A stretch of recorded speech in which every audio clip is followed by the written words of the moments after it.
Muy buenas tardes o quizás muy buenas noches, estimado oyente, según sea la hora y el país donde se encuentre.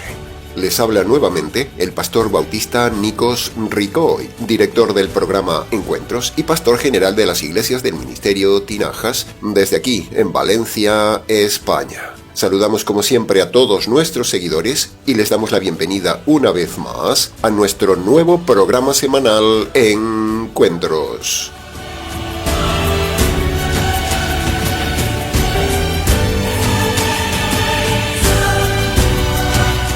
Estamos ya, estimado oyente, en el sexto y penúltimo programa de esta serie expositiva de todo el capítulo 11 de Hebreos, el tercer capítulo más importante de la Biblia.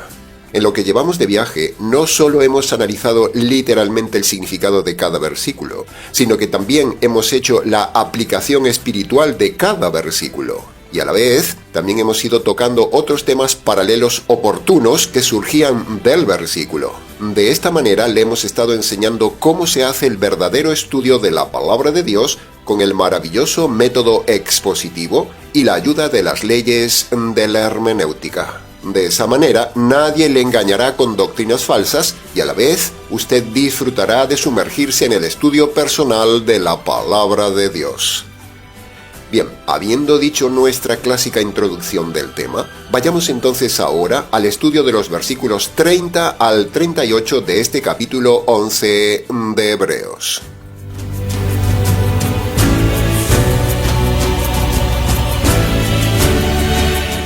Entremos entonces en el análisis y comentario del primer versículo de hoy, el versículo 30, que dice: Por la fe cayeron los muros de Jericó después de haberlos rodeado 7 días. Punto número 1. Este versículo es uno de los muchos que nos dan detalles históricos y arqueológicos que confirman la veracidad de la Biblia.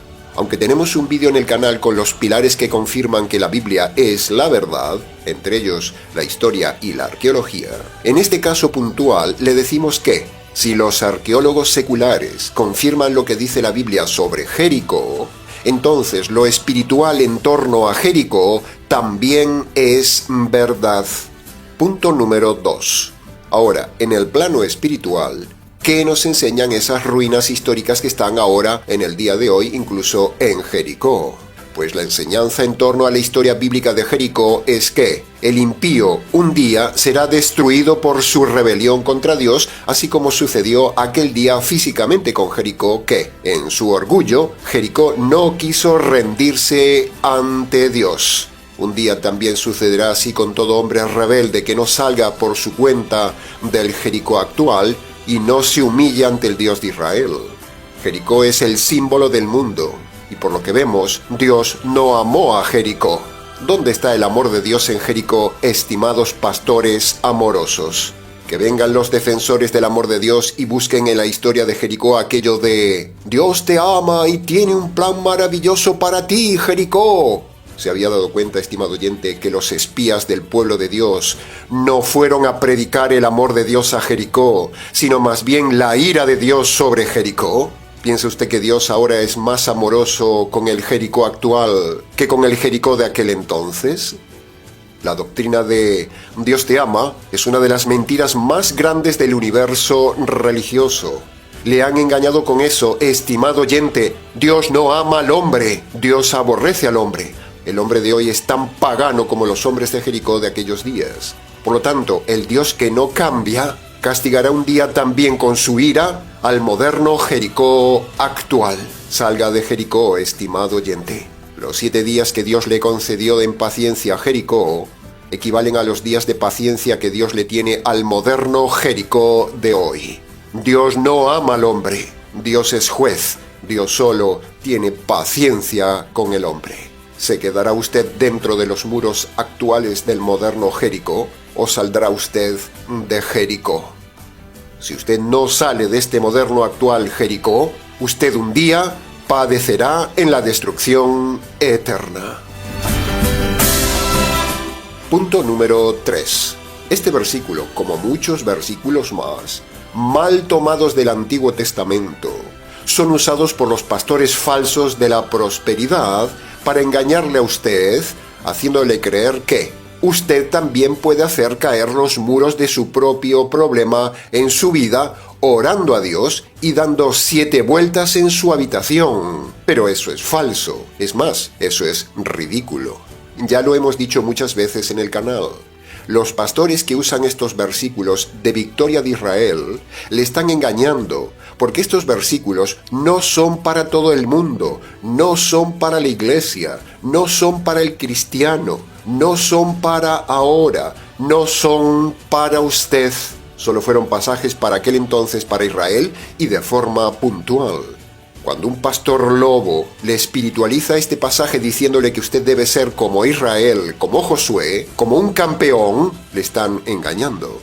Los versículos de batallas ganadas por Israel, de victorias de Israel, de prosperidad de Israel, esos versículos no son para usted, no se engañe, no se haga ilusiones, estimado oyente, y salga de esas iglesias que le estimulan con una fe falsa y materialista. La fe verdadera no se centra en conseguir cosas materiales.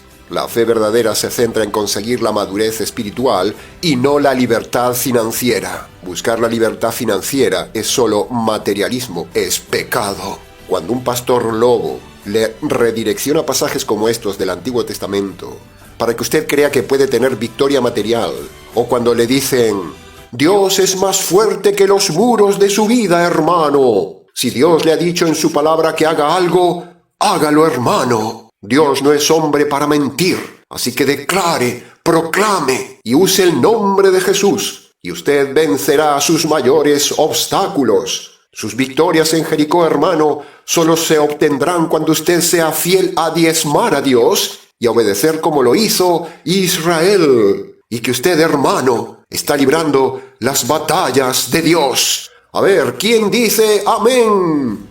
Todo este discurso que alguna vez usted ha escuchado más o menos así en las iglesias es falso. Punto número 4 del versículo 30. Este versículo 30 era solo para las iglesias de los judíos. No es un mensaje para la iglesia de los gentiles. El libro de Hebreos, y en especial el capítulo 11, era solo para ilustrar a la iglesia de los judíos lo que es la fe valiente y animar a los sufridos y perseguidos cristianos del siglo I, y no para enseñar la prosperidad a aquellos creyentes, porque precisamente, los hebreos eran una iglesia perseguida y pobre, como veremos en el último versículo de hoy. La iglesia de Hebreos no creyó que lo de Jericó en capítulo 11 era para aplicarlo a la prosperidad. No creyeron que era para prosperar, sino que ellos entendieron que era un mensaje para tener una fe valiente. Si los lobos usan el tema de Jericó para hablarle de la prosperidad y la victoria de la guerra espiritual, le están engañando, porque esa no es la enseñanza aquí, esa es una manipulación. Los únicos que prosperan al instante siempre son los líderes manipuladores de estos temas. Si usted se fija, ellos prosperan casi cada día, mientras que usted se empobrece mientras espera y espera años y años como un ingenuo esperando una prosperidad que nunca llega. Y si llega, es porque se la dio el diablo. Dios no está con las iglesias de la prosperidad porque son de mala fe y mala doctrina. Esas iglesias son del diablo, porque cuando el diablo, que tiene poderes, concede algún milagro o prosperidad a alguien de esas iglesias, es para engañarle a usted con esa doctrina falsa y hacerle creer a otros que la doctrina de la prosperidad funciona, y así usted se convierta en instrumento del diablo para despertar en otros una falsa esperanza. Esto es como la lotería. Lo mismo sucede con este tema en las iglesias. Usted da y da el diezmo. Usted espera y espera. Usted proclama y proclama, pero nunca prospera. ¿No se da cuenta del montaje del engaño, estimado ingenuo oyente, que está atrapado en la avaricia del dinero de esas iglesias de la prosperidad? El materialismo no es fe verdadera, estimado oyente, es fe falsa. Esa es la nueva enseñanza aquí. Así que jaque a todos los pastores de la prosperidad. Les espera la ruina y la miseria eterna.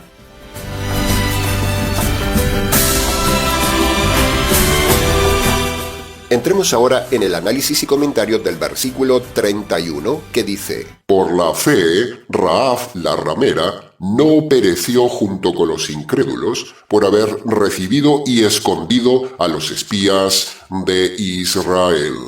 Punto número 1. Lo primero que vemos una vez más es la conversión de esta mujer pagana, Rahab, por medio de los dos requisitos universales para toda salvación. Primero, ella decide creer en el Dios de Israel y deja de creer en sus dioses. Eso es fe y libre albedrío. Segundo, Rahab abandona su pecado, deja de ser ramera y deja el mundo de Jericó porque se unió a los fieles de Israel. Eso es arrepentimiento y libre albedrío. ¿Ve? Ahí lo tiene. La salvación en todas las generaciones siempre es por medio de dos requisitos universales. ¿Se lo ha enseñado así su pastor? ¿Qué requisitos le ponen a usted para ser salvo en su iglesia? Quizás diezmar, hablar en lenguas, congregarse, formar parte de su iglesia, cumplir los mandamientos, hacer obras buenas, bautizarse, guardar el sábado. ¿Sabe una cosa? Nada de eso le salva. Ya hemos dicho muchas veces, estimado oyente, que los requisitos para salvarse siempre son dos, y en el día de hoy también son dos, como veremos al final del mensaje.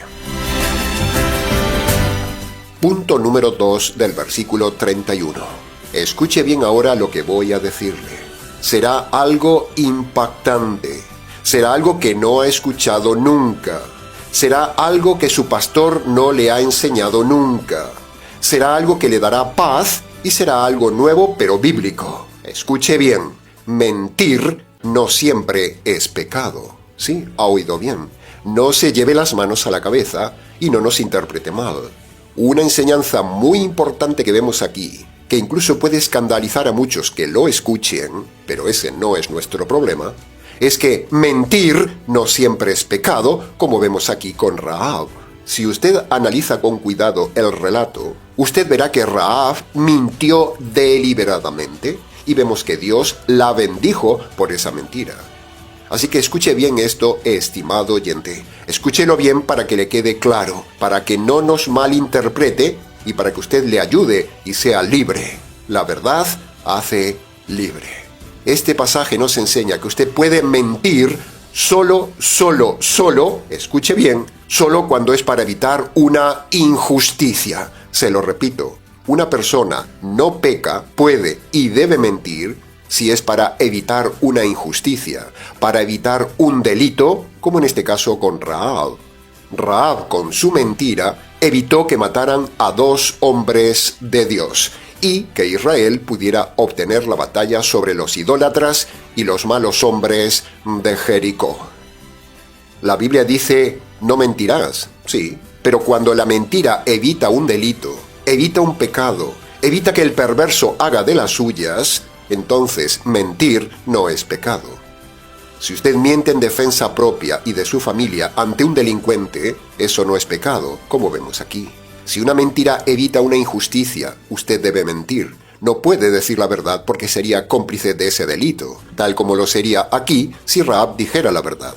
Si Rahab hubiera dicho la verdad, dos hombres de Dios hubieran muerto. La fe falsa, la piedad falsa, la religión falsa, dice que el cristiano no puede mentir nunca. Pero nosotros, como verdaderos cristianos y pastores, decimos que depende. Usted puede y debe mentir si es para evitar un mal, una injusticia, un delito o para que el delincuente sea ajusticiado. Lo que usted no puede hacer es mentir por quedar bien. Usted no puede mentir por ganar dinero, o por avaricia, o por prosperar, o por engaño, o por maldad, o por perjudicar a otro, o por calumniar, o por ascender en su trabajo, o por librarse de un castigo que merece, etcétera, etcétera. Esto sí es pecado, y es a lo que se refiere el no mentirás de los 10 mandamientos. En fin, queda dicho el tema. Para preguntas, escríbanos. Punto número 3 del versículo 31. Otra enseñanza que nos da este pasaje sobre la verdadera fe es que la salvación es siempre de unos pocos porque son pocos los que tienen fe verdadera. ¿Cuántos se salvaron del mundo de Jericó? ¿Cuántos se salvaron en el diluvio? ¿Cuántos dice Jesús que se salvan? ¿Cuántos dice el Nuevo Testamento que se salvan?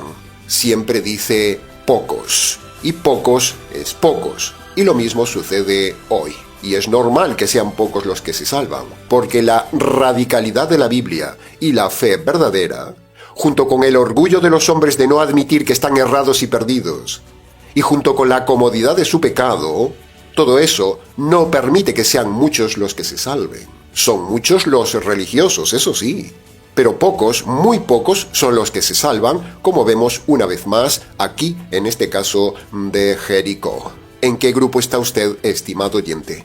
¿En el grupo de los muchos religiosos o en el grupo pequeño remanente de los salvos por medio de Marcos capítulo 1, versículo 15? Solo los que obedecen Marcos 1.15 y sus dos requisitos, solo esos se salvan. El resto, todos se pierden. La enseñanza final del versículo 31 es clara. La fe verdadera es de pocos.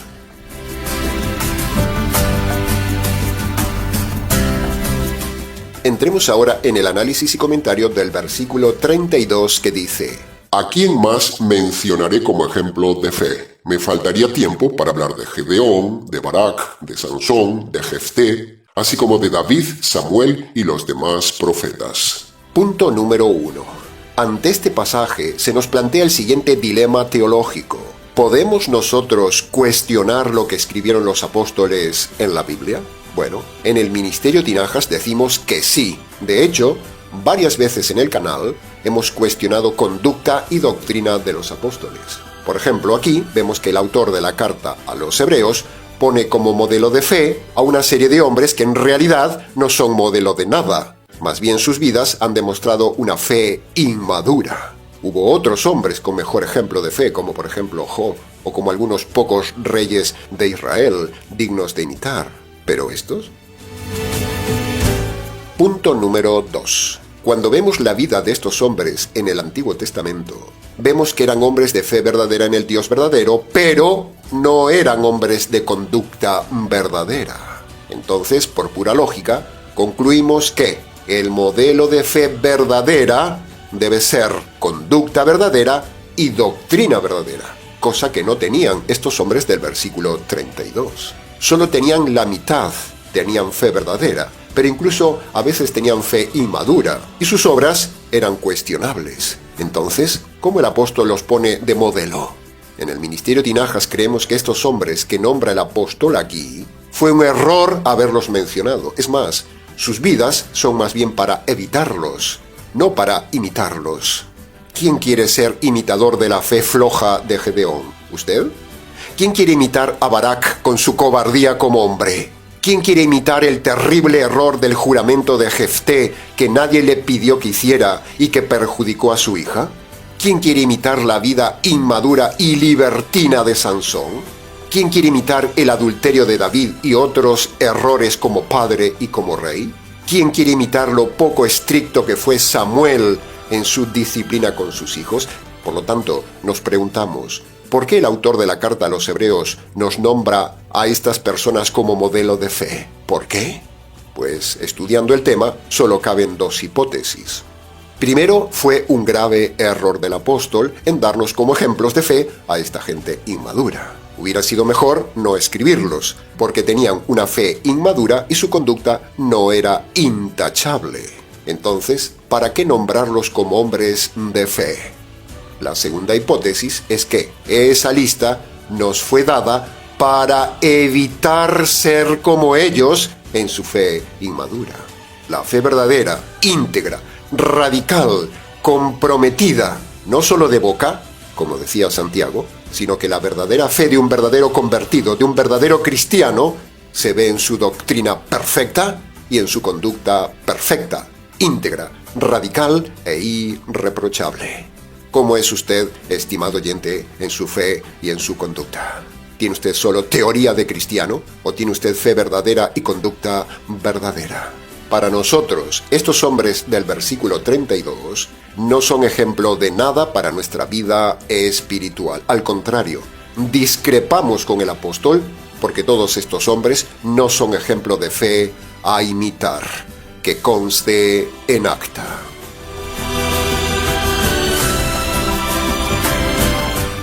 Entremos ahora en el análisis y comentario de los últimos versículos que leeremos en bloque, que son los versículos 33 al 38, que dice: Por la fe, esos hombres conquistaron reinos, hicieron justicia, alcanzaron promesas, taparon la boca de los leones, apagaron fuegos, evitaron la espada, sacaron fuerzas de flaqueza, fueron hechos fuertes en batallas, hicieron huir ejércitos extranjeros. Las mujeres recibieron sus muertos por medio de la resurrección. Otros por causa de la fe fueron torturados. Otros experimentaron vituperios, azotes, cadenas, cárceles, fueron apedreados, aserrados, probados, muertos a espada, anduvieron de acá para allá escapando de sus enemigos, eran pobres, angustiados, maltratados, errantes por los desiertos, por los montes, por las cuevas y por las cavernas de la tierra. En definitiva, el mundo no era digno de ellos. Punto número 1. ¿Qué tienen que decir ante estos versículos los que predican que el cristiano no puede tener problemas, ni enfermedades, ni desgracias? Se lo repito. ¿Qué tienen que decir ante estos versículos los falsos predicadores que dicen que no se puede tener problemas, ni enfermedades, ni desgracias? ¿Qué hacemos con estos pasajes, estimados lobos? ¿Qué tienen que decir estos bravucones pastores falsos de la prosperidad? Los de pare de sufrir, los del Dios del dinero, que dicen que la verdadera fe te hace rico, próspero y demás, cuando aquí dice que la fe verdadera te hace pobre y desgraciado. ¿Qué tienen que decir ante estos pasajes los lobos de la prosperidad? Las iglesias y pastores del día de hoy son hijos del diablo por enseñar una fe falsa, una fe materialista, una fe que busca a Dios solo por el dinero y por salir del problema. ¿Se acuerda usted del ladrón malo del Calvario? Buscó a Jesús solo para salir del problema. Sin embargo, si usted lee con atención el texto de Lucas, el ladrón materialista de la prosperidad y la buena vida del Calvario fue ignorado por Jesús. Jesús no le respondió nada a su pedido. ¿No le parece eso significativo, que Jesús no le haya respondido y en cambio sí le respondió al ladrón que se salvó? Pero no solo eso, no solo fue ignorado por Jesús, sino que a la vez, también fue reprendido por un hombre de fe verdadera, el ladrón que se salvó. Y esa historia del Calvario, junto con los pasajes de hoy, nos enseña que todos los miembros y líderes de esas mega iglesias de la prosperidad, que le piden a Dios prosperidad y salir de los problemas, Dios los ignora como Jesús ignoró la petición del ladrón malo. Y a la vez, nosotros hacemos como el ladrón salvo. Reprendemos duramente a los necios ladrones mal llamados cristianos que buscan a Dios solo por la prosperidad. En el día de hoy se repite la misma historia del Calvario. El caso del Calvario, con este ladrón malo descarado, que solo buscaba a Jesús por salir del problema, se repite en el día de hoy. Hay miles de ladrones hoy, como el ladrón del Calvario, buscando a Dios solo para salir del problema. Repase estos versículos, estimado oyente. Jaque a las iglesias falsas de la prosperidad. Junto con la evidencia de que la doctrina de la prosperidad no es doctrina de fe verdadera, y junto a la evidencia de que la prosperidad, sanidad y milagros es doctrina de demonios, a esto tenemos que añadirle el caso de Job como hombre de verdadera fe, el cual sufrió todo tipo de desgracias. Tenemos que sumarle el caso del profeta Eliseo, que murió de una enfermedad aún siendo profeta. Tenemos que mencionar el caso de Pablo y sus dolencias. Tenemos que nombrar el caso de Epafrodito, el ayudante de Pablo, a punto de morir enfermo. Y tenemos que nombrar también el caso de Timoteo con sus frecuentes enfermedades, entre muchos ejemplos bíblicos de que el cristiano verdadero sufre dolencias, enfermedades, y eso no es falta de fe. ¿Qué pasa con todos estos hombres que hemos nombrado, estimado oyente? ¿No tenían fe verdadera? ¿Es usted capaz de decir que estos hombres que hemos nombrado no tenían fe verdadera? Estos versículos son una bofetada a los lobos de la prosperidad, una doctrina de demonios, una doctrina de lobos, una doctrina materialista, una doctrina de fe falsa. Punto número 3. La tercera enseñanza que vemos en este bloque de versículos del 33 al 38 es que estos versículos hablan de judíos cristianos perseguidos en duras penas, en aflicciones y demás circunstancias duras. Entonces, la tendencia natural que tenían algunos de ellos era aislarse, era quedarse solos, era quedarse escondidos ante la persecución sin visitar a los otros hermanos. Por eso, ante esta situación tan dura, tan triste, tan dolorosa y egoísta, esa es la razón por la cual el apóstol le dice a los convertidos judíos que no dejen de congregarse para animarse los unos a los otros en medio de todas estas pruebas. Esa es la razón por la cual el apóstol le dice no dejen de congregarse. El congregarse de Hebreos capítulo 10, versículo 25, escuche bien, primero, no es para ir a la iglesia local. De hecho, no había iglesia local en aquel entonces, porque si la hubiera, sería más fácil ser encontrados por sus enemigos para ser castigados por su fe, encarcelados y matados. Ellos no tenían local. Segundo, el apóstol manda a congregarse solo a los convertidos. No dice que se congreguen los amigos inconversos. El pasaje no es para cabras, no es para ratas, no es para hienas, no es para serpientes, no es para lobos. El pasaje es solo para ovejas convertidas por medio del Evangelio. El pasaje no es para todo el mundo, estimado oyente, como hacen los lobos de hoy que congregan a todo el mundo para sacar más dinero a todo el mundo. Y meten incluso a políticos, artistas, payasos, etcétera, etcétera. Pero nada de eso vemos aquí en Hebreos capítulo 10, versículo 25, si usamos el método expositivo. La carta a los hebreos no es para todo el mundo, es solo para convertidos por medio del Evangelio. Pero toda la masa del populacho de borregos ignorantes de todas las denominaciones de iglesias locales de hoy no son convertidos, son todos inconversos guiados por lobos. Por lo tanto, le están aplicando mal el pasaje de no deje de congregarse. Es más, escuche bien, congregarse en condiciones de inconverso en esas iglesias es pecado. Tercero, los convertidos de Hebreos no se congregaban ni siquiera para leer la Biblia. Es más, no tenían ni el Nuevo Testamento. Tampoco se reunían para cantar con instrumentos ruidosos o gritar como se hace en las iglesias de hoy. Porque si gritaban, si cantaban, eso los delataría ante los enemigos y les haría saber dónde estaban y entonces los matarían. Tampoco se congregaban para dar el diezmo, porque el diezmo estaba abrogado. No vemos para nada que la iglesia de los judíos hebreos diezmaran, no se ve ni una sola vez. Tampoco dice el texto que se congregaran en sábado. Si el sábado fuera tan importante para estos judíos, estimado adventista, ¿no cree usted, señor adventista, que el apóstol les hubiera dicho específicamente, enfáticamente, que no dejaran de congregarse en sábado? Pero el texto no lo dice, sino que lo dice de forma general, no dejen de congregarse. Por lo tanto, ese congregarse podría ser en cualquier día. No se menciona congregarse en sábado nunca. ¡Jaque a los adventistas! Una iglesia falsa. Ahora escuche lo siguiente. En los países actuales de persecución cristiana, es un gravísimo error hacer iglesias locales, hacer templos, porque eso es propenso a que los maten, es propenso a hacer incendios en los locales, a hacer masacres de matanzas, como tantas veces vimos en la televisión. Toda esa gente que hace iglesias locales cristianas con edificios en países donde se persigue el cristianismo, aunque son bien intencionados, es un gravísimo error de ignorancia. Y todo por no seguir el modelo neotestamentario de congregarse en las casas o en lugares ocultos para salvar la vida. El consejo bíblico es sabio, es hacerlo secretamente y sobriamente en las casas para no llamar la atención de los enemigos. Sin embargo, en el día de hoy, corre la falsa doctrina de que si usted no se congrega en un local para cantar, gritar, diezmar, saltar y toda clase de escándalos, usted no es espiritual. Pero eso es falso, es fe falsa. En resumen, los de la fe falsa se congregan en cualquier antro y los de fe verdadera nos congregamos en las casas solo con los convertidos. Jaque a las iglesias de hoy.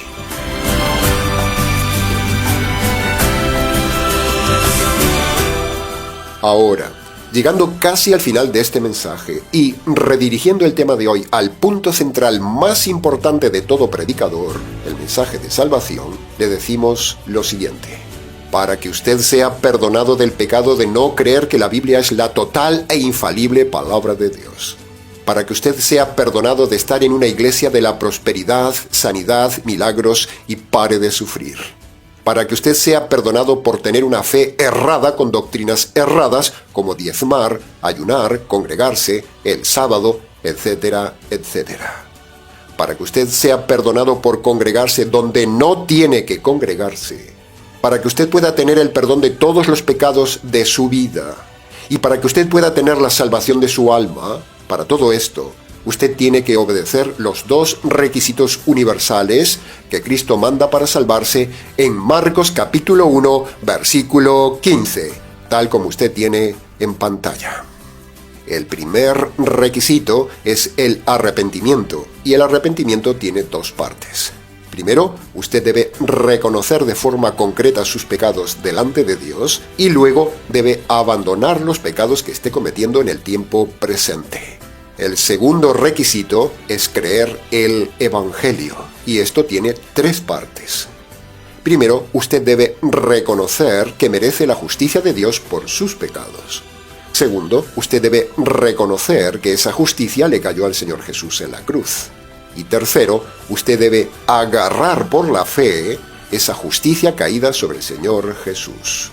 Por lo tanto, le invitamos, estimado oyente, a que vaya a su habitación y allí en el silencio de ese lugar, de rodillas si puede, y descalzo en señal de reverencia ante Dios, allí abra su boca y obedezca cada paso de los dos requisitos de Marcos 1:15. Y entonces, ahí es cuando usted tendrá verdadera paz en su alma, el perdón de todos los pecados y la salvación eterna. ¡Qué mensaje, estimado oyente! ¡Qué mensaje!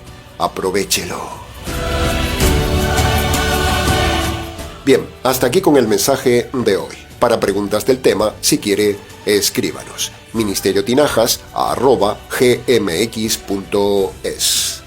Terminamos como siempre, invitándole a colaborar con el Ministerio Tinajas, invitándole a invertir su dinero en el canal del Ministerio Tinajas, invitándole a confiar en lo que está haciendo el Ministerio Tinajas en la red, y de esa manera podremos ayudar a otros a conocer la fe verdadera. Les recordamos también que tenemos un libro importante, un libro social, un libro con doctrina correcta, un libro completo sobre el noviazgo, matrimonio y divorcio. Lo tenemos en Amazon. Le rogamos que lo adquiera.